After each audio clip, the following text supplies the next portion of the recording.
Good morning बच्चों। चलिए देखिए, आज हम पढ़ने जा रहे हैं आपके साथ। आपको हम पढ़ाने जा रहे हैं एक नई कहानी, नए chapter, a truly beautiful mind. ये जो कहानी है ये एल्बर्ट आइंस्टाइन की है, आइंस्टीन की है। जो कहते हैं, आप जानते होंगे कि ये एक अच्छे फिजिक्स के और मैथ्स के एक अच्छे स्टूडेंट रहे थे। और आज भी इनको हम 50 से ऊपर, नियर अबाउट इनकी डेथ 55 साल 60 साल हो गए, लेकिन फिर भी आज भी हम उन्हें याद करते हैं। ठीक है, चलिए हम पढ़ते हैं और जानते हैं इनके बारे में क्या है। तो कह रहा है, Albert Einstein was born on 14 March 1879। Albert Einstein का जन्म 14 मार्च 1879 को जर्मन सिटी ऑफ उलम में हुआ था। विदाउट एनी इंडिकेशन, मतलब जब इनका जन्म हुआ कोई मतलब इनकी पहचान नहीं थी। That he was destined for greatness. ऐसा नहीं लग रहा था कि इनका भाग्य महानता के लिए है, मतलब कि ऐसा नहीं लगा कि ये महान व्यक्ति बनेंगे, लेकिन फिर भी ये बने। On the contrary his mother thought, जबकि इसके विपरीत उनकी माँ सोचती थी कि एल्बर्ट वॉज अ फ्रीक। कि एल्बर्ट क्या है? फ्रीक है। फ्रीक मतलब कह सकते हैं आप सन की या मौजी। टू हर, और सोचती थी his head seem too much large, कि उनका जो सिर है वो कैसा दिखता है? बहुत बड़ा दिखता है। एट द एज ऑफ 2.5, जब वो 2.5 वर्ष के थे, Einstein still wanted wasn't talking. Einstein तब भी बात नहीं करते थे, मतलब बोल नहीं पाते थे। When he finally did learn to speak, जब उन्होंने सीखा बोलना, he uttered everything twice, वे 2 बार हर चीज़ बोला करते थे। Einstein did not know, Einstein नहीं जानते थे what to do with the other children, कि अन्य के साथ क्या करना चाहिए। And his playmates called him brother boring, और जो उनके साथ खेलने वाले थे वो उन्हें क्या बुलाते थे? ब्रदर बोरिंग बुलाते थे, मतलब बोरिंग करने वाला भाई बुलाया करते थे। So the youngster played by himself, इसीलिए जो यंगस्टर, जो ये लड़का था, यंगस्टर मतलब कह सकते हैं आपकी, जो ये एल्बर्ट आइंस्टाइन थे, प्लेड बाय हिमसेल्फ, वो स्वयं खेला करते थे मच ऑफ द टाइम, ज़्यादातर समय। और देखिए यहाँ पे एक बता रहा है, छोटा सा इनके बारे में बता रहा है। Otto Dugar, the historian of ancient mathematics, जो एंशियंट मैथमेटिक्स के हिस्टीरियन थे, टोल्ड अ स्टोरी, बताते हैं story about the boy Einstein, Einstein के बारे में। That he characterise as a legend, कि वो क्या है? एक लीजेंड है, मतलब एक महान व्यक्ति का करेक्टर है। But that seems fairly authentic, लेकिन ये थोड़ा अलग लगता है। As he was a late talker, जब जैसा कि वो बहुत लेट बोला। हिज पेरेंट्स वर वरीड, उनके माता पिता बहुत ज़्यादा चिंतित थे। At last the supper table one night, अंततः एक दिन रात को खाने के वक्त, he broke his silence to say, उसने अपनी साइलेंस तोड़ी और बोला, the soup is too hot, जो सूप है बहुत गर्म है। ग्रेटली रिलीव्ड हिज पेरेंट्स, तब उसके माता पिता को आराम हुआ। Why he had never said a word before, और उन्होंने सोचा कि इसने आज तक कभी क्यों ऐसा कोई वर्ड क्यों नहीं बोला था। Albert replied, because you because up to now everything was in order, मतलब कह रहे हैं कि जब उन्होंने सबसे पहला वर्ड बोला था वो क्या था? The soup is too hot. और जब उनके माता पिता ने पूछा तुमसे कि तुम अभी तक क्यों कुछ नहीं बोल रहे थे, तो उन्होंने बोला बिकॉज अप टू नो, क्यों? क्योंकि मैं जानना चाहता था, एवरीथिंग वॉज इन ऑर्डर, कि हर चीज़ मैं जो बोलूँगा वो सही ऑर्डर में होनी चाहिए। आगे देखने कह रहा है, so the youngster played by himself, इसीलिए जो उनके साथ वाले थे वो खेला करते थे हिमसेल्फ, स्वयं।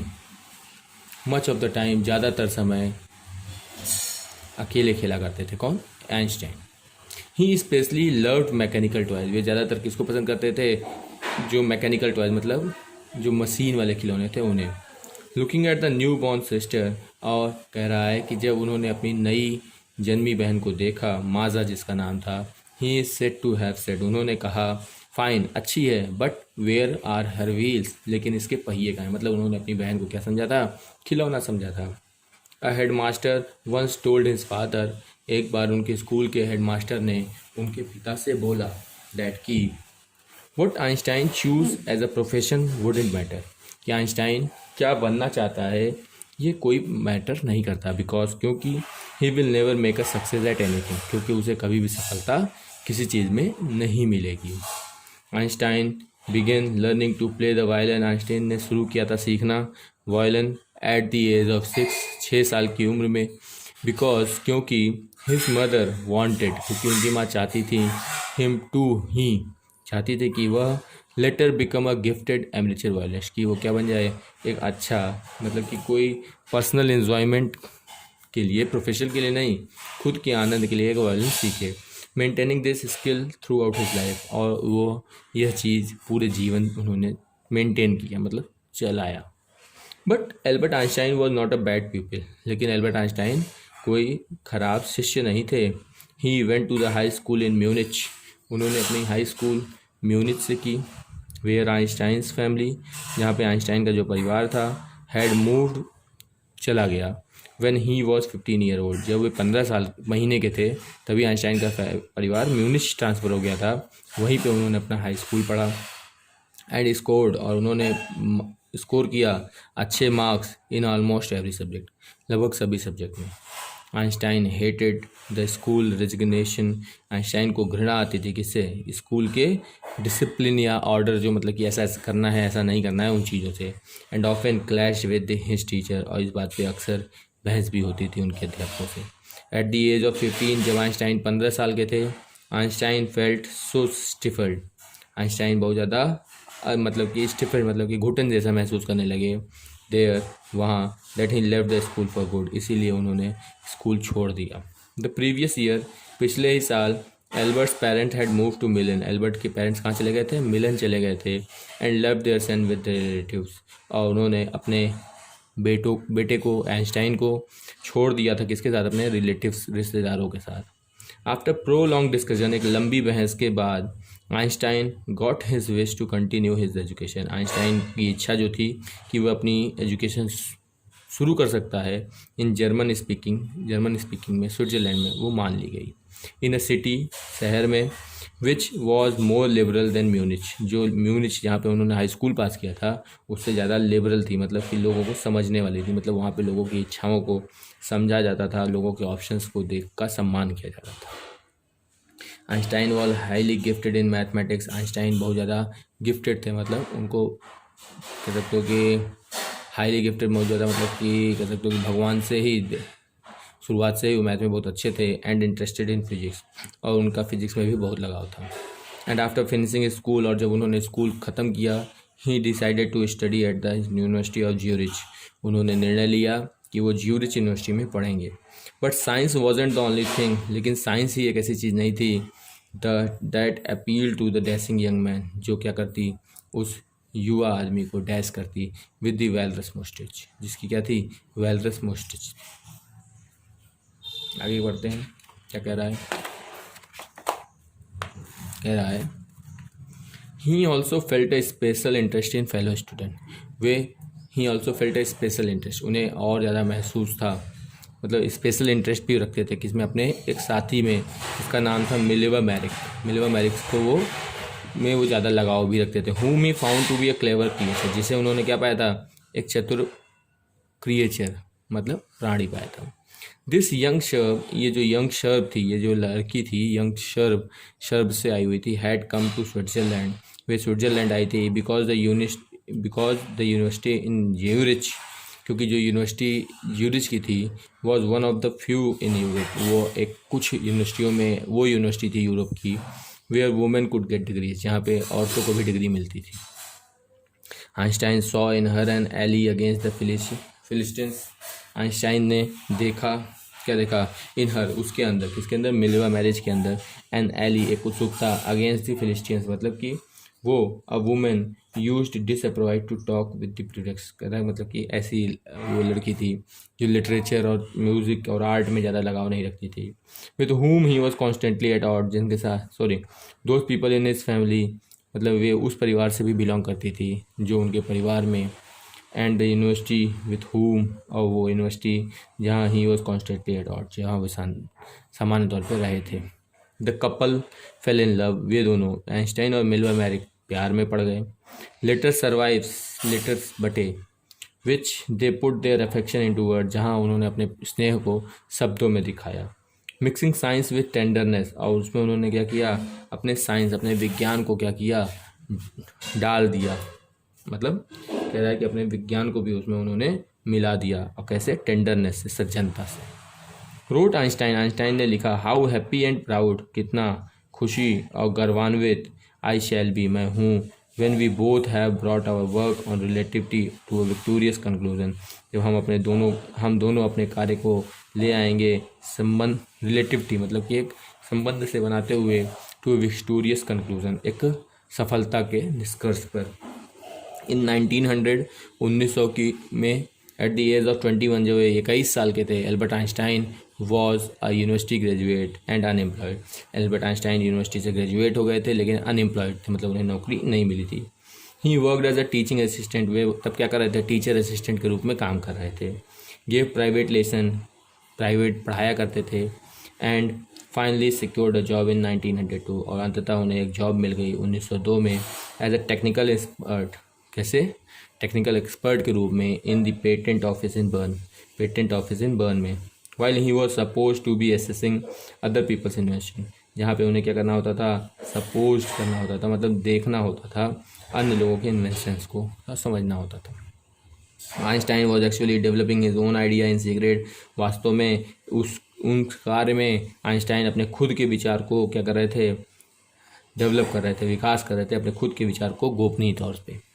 ही is said to have jokingly called his desk drawer, कहा जाता है कि वे कहते थे, क्या कहते थे, मजाक के तौर पे अपनी डेस्क की ड्रॉर को कहा करते थे एट दी वर्क, काम के वक्त, ब्यूरो ऑफ थ्योरेटिकल फिजिक्स, क्या कहते थे, उसका नाम उन्होंने दिया था कि ब्यूरो, खोज, मतलब कह सकते हो कि थ्योरेटिकल फिजिक्स मतलब जो थ्योरी है, फिजिक्स की थ्योरी का ब्यूरो है, मतलब इसमें सब चीज़ें जानकारी मिल जाएंगी।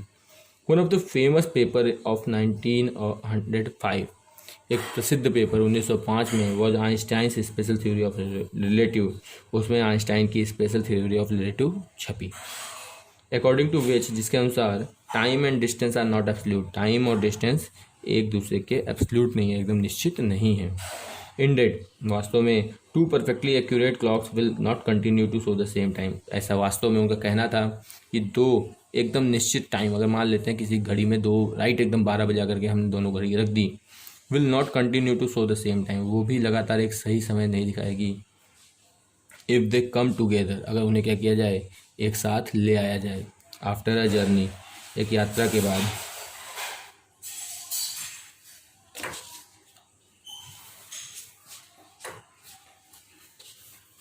इफ़ वन ऑफ देम, अगर उनमें से कोई एक, has been moving very fast, अगर उनमें से क्या हो रहा है, मतलब कि दो घड़ी हैं, जो दोनों घड़ियों को हमने क्या किया है, एक साथ ले आया है। अब एक साथ ले आने के बाद क्या हुआ, उन दोनों घड़ी को कह रहे हैं कि उन दोनों घड़ियों को अगर हम एक अलग अलग दिशा में, या एक कोई घड़ी है जिसे हम तेज़ी से यात्रा करा रहे हैं और एक घड़ी है जिसे हम धीरे यात्रा करा रहे हैं, तो क्या होगा, वो कह रहे हैं very fast relative to the other. From this followed the world's most famous formula, मतलब कि उन्होंने बताया कि ऐसा करने पे क्या होगा, वे दोनों घड़ियां अगर बाद में आएंगी एक पास, तो उनमें दोनों में एक सही समय या एक्यूरेट टाइम नहीं होगा, थोड़ा अंतर होगा। और इसीलिए इसी के फॉलो में वर्ल्ड्स मोस्ट फेमस फार्मूला, उन्होंने विश्व का सबसे प्रसिद्ध फार्मूला भी दिया, विच डिस्क्राइब, जो समझाता है relationship between mass and energy, mass और एनर्जी के बीच में संबंध को। मास वो चीज़ होती है जो हमारा वेट होता है, वेट से अगर ग्रेविटेशनल फोर्स हटा दिया जाए तो मास बनता है, उसको उन्होंने फॉर्मूला प्रूफ किया, E=mc², जहाँ पे उन्होंने बताया इन दिस मैथमेटिकल इक्वेशन, इस मैथ के इक्वेशन में E stands for energy, E क्या है, एनर्जी है, M फॉर मास, M मास है, and C for the speed of light, और C क्या है, speed of light in vacuum, जो क्या होती है, लगभग 3 लाख किलोमीटर पर सेकेंड होती है। When you sit with a nice girl for 2 hours, और एल्बर्ट आइंस्टाइन का एक थॉट है जो आपको बताया जा रहा है, कहा जा रहा है, एल्बर्ट आइंस्टाइन कहते थे when you sit with a nice girl for 2 hours, अगर तुम किसी अच्छी लड़की के साथ 2 घंटे बैठते हो, इट सीम्स लाइक 2 मिनट, वो कैसा लगेगा, 2 मिनट जैसा लगेगा। When you sit on a hot stove for 2 minute, लेकिन अगर तुम गर्म तवे पे बैठते हो 2 मिनट के लिए,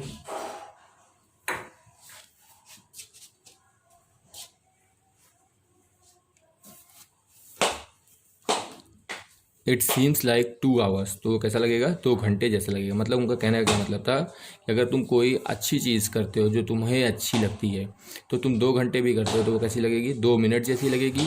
और अगर कोई जो चीज़ तुम्हें अच्छी नहीं लगती है वो तुम 2 मिनट भी करते हो तो तुम्हें कैसी लगेगी, 2 घंटे जैसी लगेगी। ये एल्बर्ट आइंस्टाइन का कहना था। आगे देखते हैं।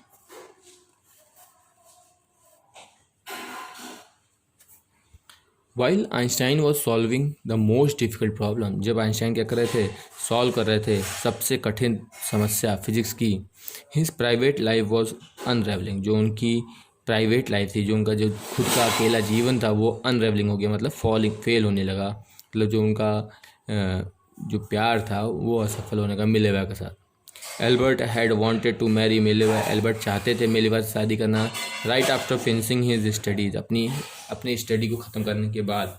बट हिज मदर, लेकिन जो उनकी माँ थी, वॉज अगेंस्ट इट, वो उसके विपरीत थी। शी थॉट, उनका मानना था कि Mileva, who was 3 year older than her son, जो एल्बर्ट आइंस्टाइन से 3 वर्ष बड़ी थी, was too old for him, वो उनके लिए बहुत बड़ी थी। She was also bothered by Mileva's intelligence, वे चिंता भी करती थी मिलेवा की बुद्धिमत्ता का। She is a book like you, उनका क्या मानना था कि वो क्या है, एक किताब जैसी है, किसके लिए, मिलेवा के लिए। हिज मदर सेड, उनकी माँ कहती थी कि she is a book like you, वो क्या है, तुम्हारे लिए किताब जैसी है। किससे कहती थी, आइंस्टाइन से कहती थी। Einstein put the wedding of, इसीलिए आइंस्टाइन ने क्या किया, अपनी वेडिंग ऑफ कर दी, छोड़ मतलब रोक दी। The pair finally married in January 1903, अंततः जो ये जोड़ा था, किसका किसका, आइंस्टाइन और मिलेवा का, उनका विवाह जनवरी 1903 में हो गया। एंड हैड 2 सन्स, और उनके 2 बेटे हुए। But a few year later, लेकिन कुछ ही साल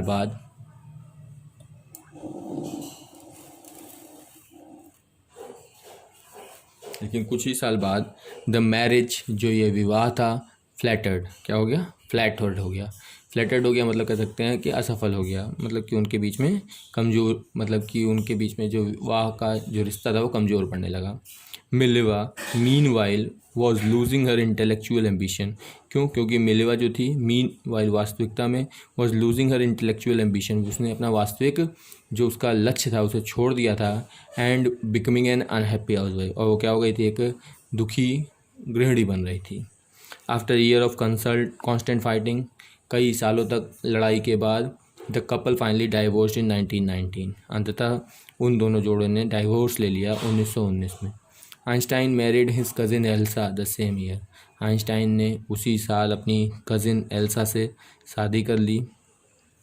Einstein's new personal character coincides with the rise of world fame, Einstein का ये जो न्यू पर्सनल चैप्टर था, coincided with his rise of world fame, वे क्या हुआ, विश्व में प्रसिद्धि के तरह सामने आया। इन 1915 में he had published his general theory of relativity, उन्होंने अपनी सामान्य थ्योरी जो रिलेटिविटी की थी उसे पब्लिश किया। Which provided a new interpretation of gravity, जो क्या करती थी, प्रोवाइड करती थी एक नया इंटरप्रिटेशन, नया बताती थी, लगाव किसका, ग्रेविटी का, और अध्ययन कराती थी। An eclipse of the sun in 1919, 1919 में eclipse of sun, eclipse of sun मतलब समझते हैं, इक्लिप्स मतलब ग्रहण, और सन सूर्य ग्रहण, सोलर इक्लिप्स आपने सुना होगा। इन 1919 में ब्रॉड प्रूव, उसने साबित कर दिया, दैट इट वाज एक्यूरेट, कि यह सही है जो आइंस्टाइन बोल रहे हैं। Einstein had correctly calculated in advance, Einstein ने पहले से ही कैलकुलेट करके रखा था, the extent to which the light from fixed star, कि वे कब होगा, जो ये प्रकाश होगा स्टार का, वुड बी डिफ्लेक्टेड, वो क्या हो जाएगा, डिफ्लेक्ट हो जाएगा, कम हो जाएगा, through the sun gravitational field, सूर्य की ग्रेविटेशनल फील्ड से। The newspaper proclaimed his work as a specific revolution, और न्यूज़पेपर्स ने प्रोक्लेम कर दिया, मतलब प्रसिद्ध कर दिया उनके इस कार्य को as a scientific revolution, science की क्रांति के रूप में। Einstein receive the Nobel prize for physics in 1921, Einstein को नोबेल प्राइज़ भी मिला फिजिक्स में 1921 में। He was showered with honours and invitation from all over the world, he was showered and with honour, मतलब कि उनको सम्मान भी दिया गया और इन्विटेशन और अलग अलग बुलावा भी गया, from all over the world, पूरे संसार से, एंड लाउडेड बाय द प्रेस, और प्रेस के द्वारा क्या किया गया, उनकी प्रसिद्धि भी की गई। When the Nazi came to prove power in Germany in 1933, जो नाजीज थे, आप इसके बारे में पढ़ेंगे, हिस्ट्री में आपको पढ़ाया जाएगा।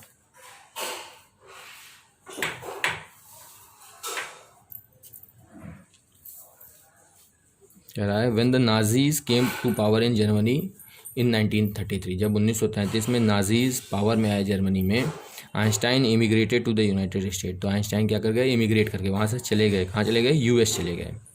5 ईयर लेटर, 5 साल पहले the discovery of the nuclear fission in Berlin, जो उन्होंने बर्लिन में डिस्कवरी की थी, किसकी, न्यूक्लियर फ्यूज़न की, had American physicist in an अप्रोर, ये चीज़ें क्या थी, अमेरिका के फिजिशियन के लिए एक अप्रोर थी, मतलब बहुत ही ज़्यादा अपसेट करने वाली चीज़ थी। क्यों? क्योंकि many of them had fled from fascism, क्योंकि उनमें से कई फ्लेड जानते थे फैंसियम के बारे में, जस्ट एज आइंस्टाइन हैड, जैसा कि आइंस्टाइन भी जानते थे, and now they were afraid, और इसलिए वे सब चिंतित थे, that Nazi could build and use an atomic bomb, कि नाजीज जो हैं वे क्या कर सकते हैं, बिल्ड कर सकते हैं एटॉमिक बम और उसका प्रयोग भी कर सकते हैं। ये देखते हैं,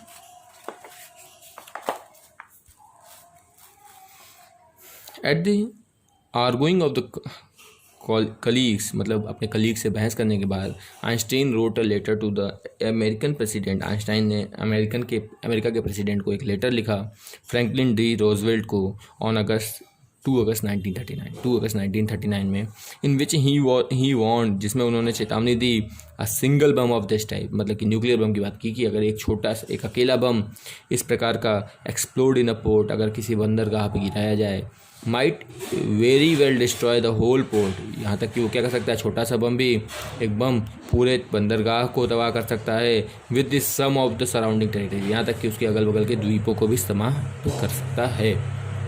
his words did not fail to have an effect, जो उनके शब्द थे वे डिड नॉट फेल, असफल भी नहीं हुए प्रभाव दिखाने में। क्यों? क्योंकि the American develop the atomic bomb, American ने क्या किया, डेवलप किया एटॉमिक बम इन सीक्रेट प्रोजेक्ट, एक गोपनीय तरीके से, ऑफ देयर ओन स्वयं, and dropped it on a Japanese city, और उसे उन्होंने जापान की सिटी पे गिराया भी था, हिरोशिमा और नागासाकी में, इन अगस्त 1945 में। Einstein was deeply सेकन by the extent of the destruction, Einstein बहुत ज़्यादा क्या थे, प्रभावित हुए इस तबाही से, बहुत ज़्यादा अंतर मन से उन्हें चोट पहुंची। This time he wrote a public missive to the nation, United Nation, इस प्रकार उन्होंने नागरिकों की तरफ से एक लेटर लिखा ऑफिशियली यूनाइटेड नेशन को, इन इट, जिसमें he propose the formation of the world government, उन्होंने वर्ल्ड गवर्नमेंट का प्रपोजल रखा कि मतलब विश्व में एक सरकार बनाई जाए, हर देश की सरकार तो हो ही, एक विश्व सरकार हो। Unlike the letter of the Roosevelt, this one made no impact. क्यों?